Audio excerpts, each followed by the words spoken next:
I bring warm greetings from His Excellency Mohammed Ali, Yusuf, the chairperson of the African Union Commission. It is also a pleasure and an honor to join you in this first African Continental Foresight Consultation for Resilient Agri-Food Systems. Allow me to begin by expressing my deep appreciation for your presence and the rich exchanges that have already taken place.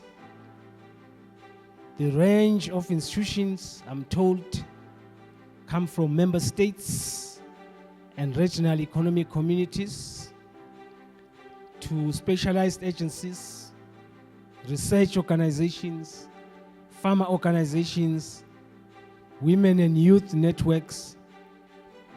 I think they only forgot the elderly. And development partners, which reflects a shared determination to strengthen preparedness, anticipatory governance, and long-term resilience across Africa's agri-food systems. We are here because of agri-food systems. What is good with agriculture is that it's always a commodity that is in demand. You can have food in the morning, fill your tummy, but by break time, you need something. By lunchtime, you need something. Dinner, you need something. Oh no, let me just say, yeah, because this issue of dinner and whatever, it sometimes confuses people. Because some people say dinner is at 12. Others say dinner is at night. So we have to be careful. But it's all about agri-food systems. So your commitment shows that this consultation is not a once-off meeting, but the start of a sustained continental process. I'm told yesterday the Commission outlined how this consultation will help to map existing foresight capacities, co-design an integration framework, and shape a continental community of practice. Building on that foundation, I would like to focus my remarks on two questions. One is why foresight is a strategic policy priority for the African Union, and what directions should guide our collective work in the years ahead. The inaugural consultation is a milestone for our union. It marks the beginning of a more structured and regular continental engagement on foresight, which the African Union intends to institutionalize as a core feature of its resilience and planning systems. In a world of rapid climate shocks, geopolitical tensions, public health emergencies, volatile food and input prices, and fast-moving technologies, foresight must become a standard instrument across AU systems.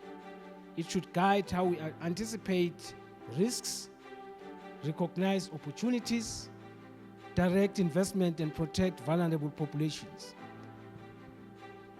2 days ago, I read an article about this country and some other countries which are now facing serious challenges of getting wheat because due to climate change, the yields have gone down in those countries where we import the wheat. I looked at this and I said, this is an opportunity for Africa. What are we doing about it? You must realize that we spent between 70 to 100 billion US dollars importing wheat, rice, maize, and edible oils to Africa, which has rich soil. The richest soils are in Africa. And some of our countries have abundant water and rain. 3, We have a young, thriving population. Most of you have now been trained in the Western universities. So you gain the same skills and knowledge from those universities. Why can't we start transferring that technology to Africa? This is about the foresight. So once you see this opportunity, that's when you start saying, let's look at those opportunities for a better Africa. Because ours is about better Africa. It's not about yourself. Please, ladies and gentlemen, it's not about you. It's about better Africa. When you see that person in the street now changing his or her livelihood because of you, you say, I've done well. I've done well. And that's what I'm challenging you in terms of your foresight. One of the things that we talk about is the CAADP Kampala Declaration. When I arrived in the commission, I challenged them. I asked them a question. Do you have a foresight? And they looked at me and said, what is this man talking about? I said, why have we spent over 20 years without domesticating the Kampala Declaration, the CAADP Declaration? Where is the missing link? I was talking about the foresight. Because if all of our countries were to domesticate, talk about domesticating the CAADP process, we would not be importing these quantities of food that I'm talking about. We would be developing ourselves. Where is the missing link? It is in us. And I'm happy that this is a youthful team. So I can tell you better things that you have not been exposed to, which I have been exposed to, for the betterment of Africa. It's not about you. It's not about you. It's not about you. It's about Africa. That's what I'm challenging you. Think big for the benefit of Africa, not about self. Now, when I look at the Foresight program, I realize that this work directly advances the aspirations of Agenda 2063. Yes, there's 2030, as my sister has pointed out, but these are interlinked to the Agenda 2063, the Africa we want, which calls for modern, climate-resilient agriculture, stronger natural resource governance, and evidence-based policy making as foundations for inclusive and sustainable growth, and by extension, better livelihoods for our people. That's why I always say you are thinking about the others and not yourself. It gives practical effect to the Kampala CAADP Declaration of January 2025 and the CAADP Strategy and Action Plan of 2025 to 2035, which acknowledges that our agri-food systems are being reshaped by demographics, climate change, rapid urbanization, shifting diets, technological disruptions, and deeper regional integration. Now, these demographics are very, very important because 60 to 70% of the people that are there are the youth. Those who have been lucky to have children, you know that when you reach home, particularly the madams, usually the fathers, they are very irresponsible when they get home. But yeah, that's for another day. When the mothers get home, the kids want to see, what have you brought me today, mommy? You know, they're excited. And then they say, So the mommy asks, are you hungry? Says, yes. So you put, I always make an example, you put a bit of pap. Says, what do you call pap here? Ugali. You put ugali, say 1, 2. No, I think I'm full now. You put in a bit of rice, you take 1, 2, 3, 4. Say, you bring in wheat-made food. You are the best mommy in the world. You know, it's carrying that burger or whatever it is, that bread and whatever. This is about demographics. You can tell already. What will they like? They like the latter. So, this is an opportunity, therefore, to say, what are we actually doing about it? This is about foresight, looking ahead. Because if the demographics are moving in this direction, it means that's how we need to be thinking about. I've already said CAADP strategy, it acknowledges that our agri-food systems are being reshaped by demographics, by the climate change, rapid urbanization, shifting diets, technological disruption, and deeper regional integration. So foresight is the tool that helps us understand the implications of these trends and design policies that remain relevant under uncertainties. The consultation is equally important for delivering on our responsibilities under the Food Systems Resilience Program, FSRP Phase 3, which calls on the African Union Commission to strengthen the forecasting of shocks, reduce the time between early warning and response, and improve institutional arrangements for preparedness across the continent.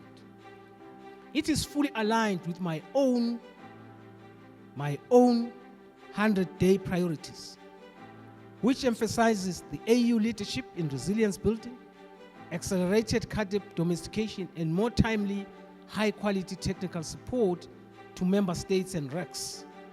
For those who do not know about my rolling 100 days priorities, these include soil health and fertilizer blending, seed systems and biodiversity, the blue economy, and job creation for the youth.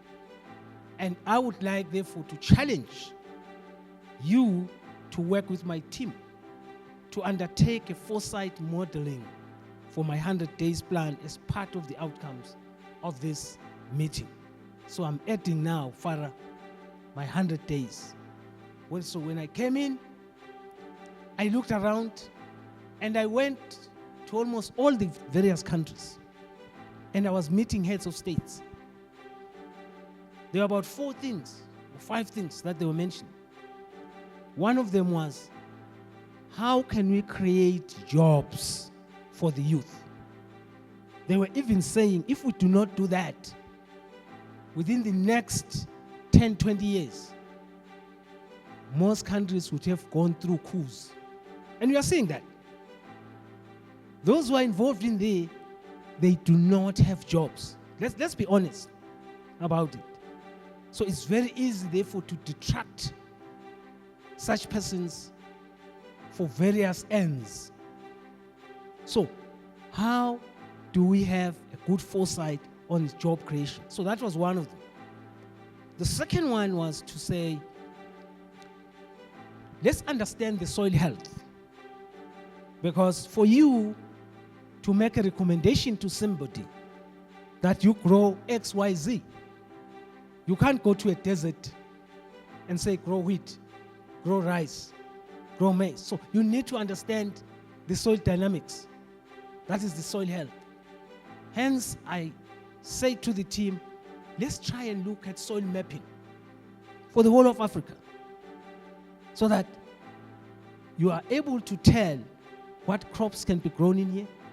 Then the next agenda will be when and how, but first and foremost to say, I can grow this here.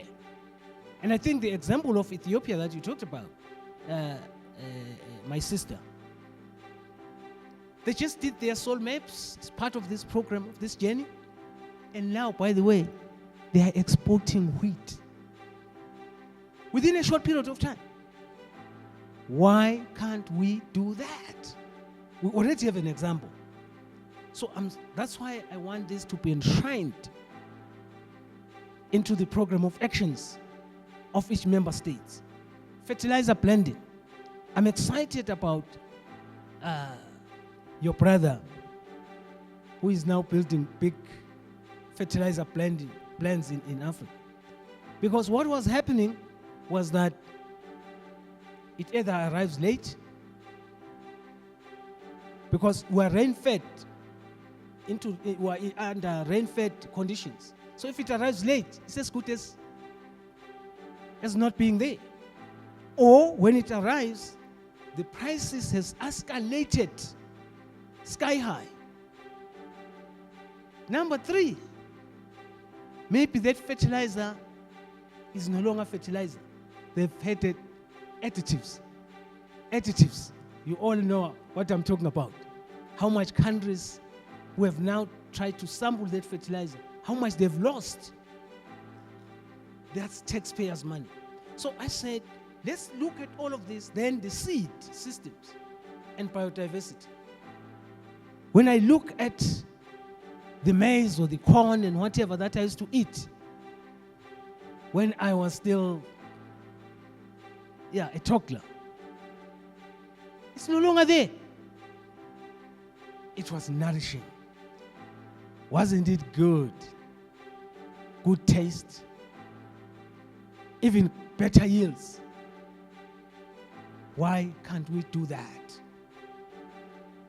Look back and say, these are the key things. Even if there are 4 or 5 things, try and focus on a few things. If you focus on 4 things, you are going to succeed. And you'll actually accomplish all of the others without you knowing. Then you just bring in the thumb to anchor these others. Now, so I would like to challenge you to work with my team to undertake foresight modeling for my 100 days plan as part of the outcomes of this meeting. By the way, this 100 days plan have now been entrenched into the domestication of the Kampala Declaration, because member states have stated clearly, we want things that are tangible, things that we can touch, so that at the end of the day we say, this is what you can touch and look back to 5 years, 10 years to come. This, therefore, if we do that, it will help guide member states on the best policy models for their specific regions as they relate to their priority plan. Because if you look at this, they are not going to be similar. It already stated it clearly. There are differences when it comes to regions. Seeds from eastern region cannot probably do well in the southern region.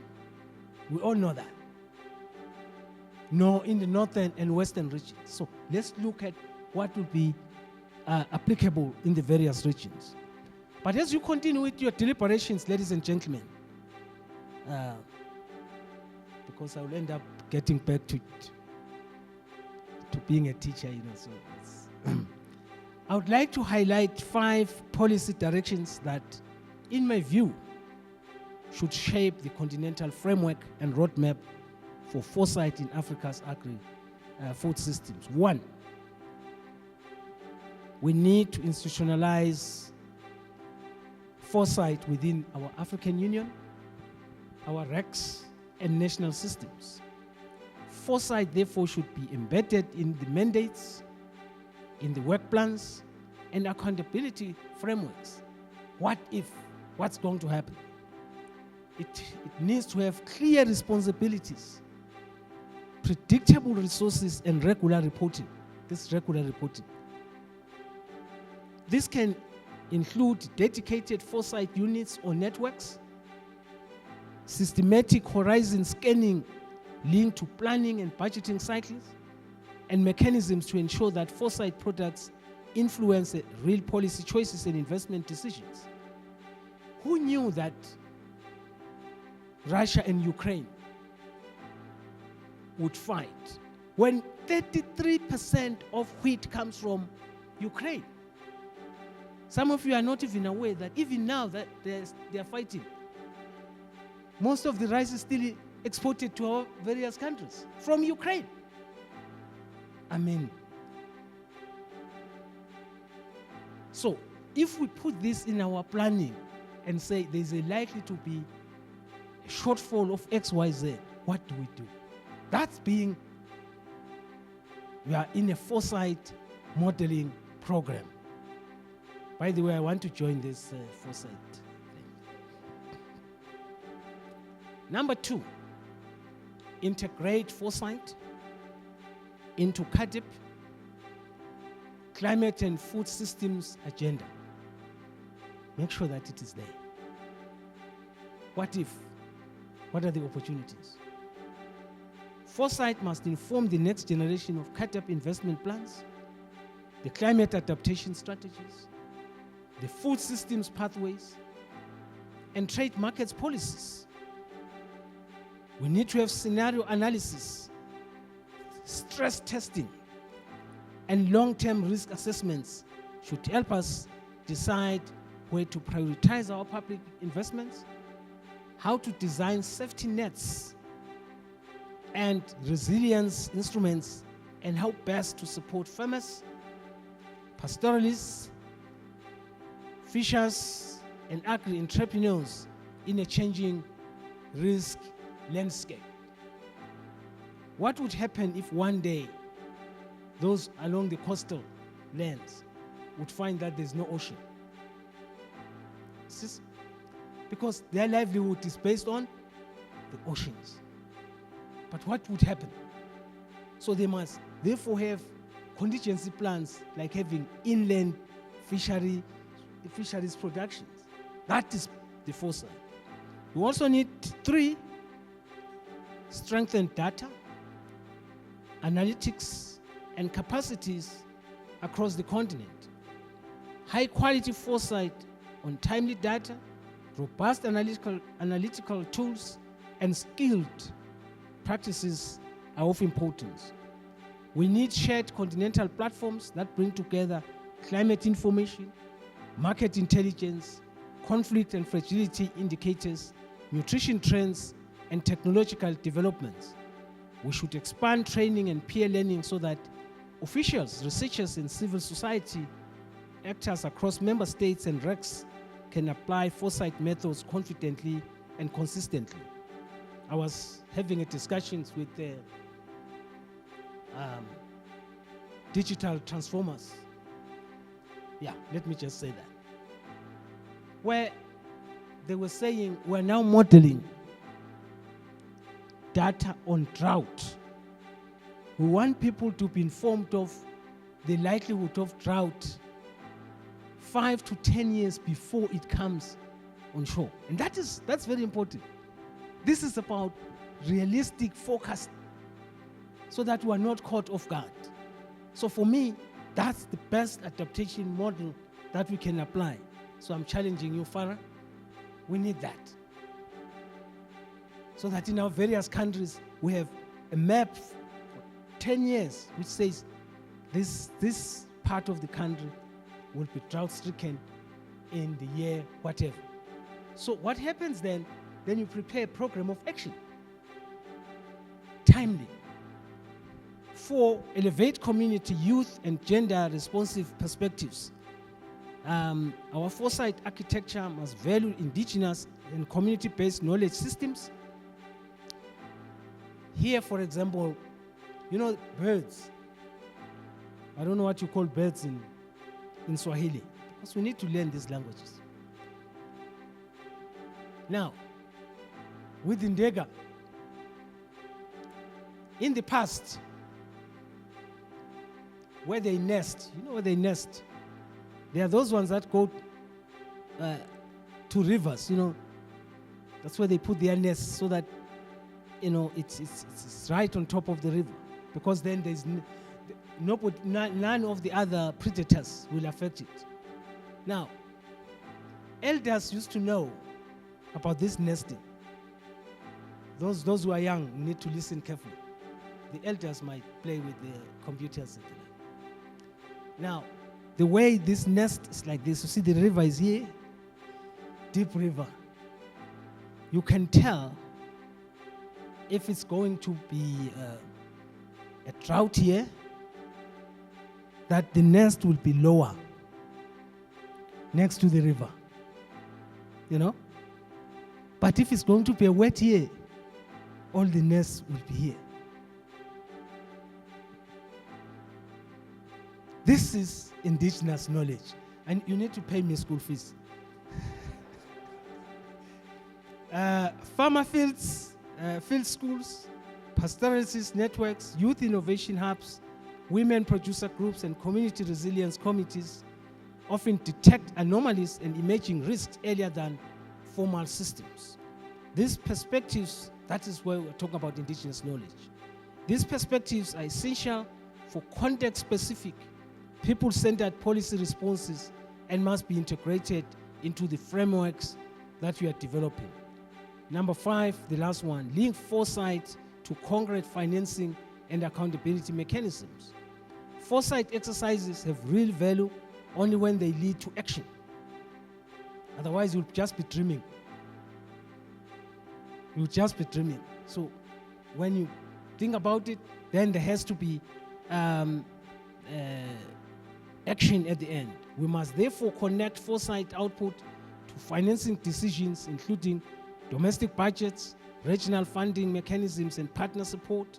At the same time, we should establish simple accountability mechanisms that track how foresight has informed policies, how it has informed investments and emergency responses, and that help us learn what works and what doesn't work. From your discussion yesterday, it is clear that Africa already has many promising tools and systems, integrated risk monitoring platforms, digital advisory and services, predictive analytic and shock responsive financing mechanisms. Our task now is clear: to consolidate all of this knowledge, identify what has worked, and then you scale it and adapt successful models in ways that respect regional diversity while promoting continental coherence. We have also highlighted the importance of indigenous and community-based early warning systems. The birds have shown us. For the African Union Commission, these knowledge systems are a central pillar of the foresight ecosystem we are building together. We look to these consultations for guidance on how best to anchor these systems at AU and RAC frameworks, including through partnerships with farmer organizations, civil society, and traditional authorities, as well as our strategic partners. This consultation is therefore very critical, and it's an opportunity to define a clear, actionable roadmap that strengthens forecasting capacities at all levels. It shortens the time between early warning and response, and it embeds foresight into AU, RAC, and national planning and budgeting processes, and supports harmonized yet flexible approaches through a vibrant continental community of practice, as has been illustrated. I therefore urge you all to be ambitious and forward-looking in finalizing this roadmap. The recommendations that you produce will be able to shape how Africa anticipates and manages its shocks. How it invests in agri-food systems and safeguards the livelihoods and nutrition of our people in the years ahead. With these remarks and with renewed appreciation for the work we have already accomplished since yesterday, I'm therefore very, very pleased and humbled to declare the Africa Continental Foresight Consultations for Resilient Systems officially opened. And I wish you productive deliberations and look forward to the outcomes that will guide our collective as we look at the future, as we look at the bright future of resilient agri-food systems across our continent. Asante Sande.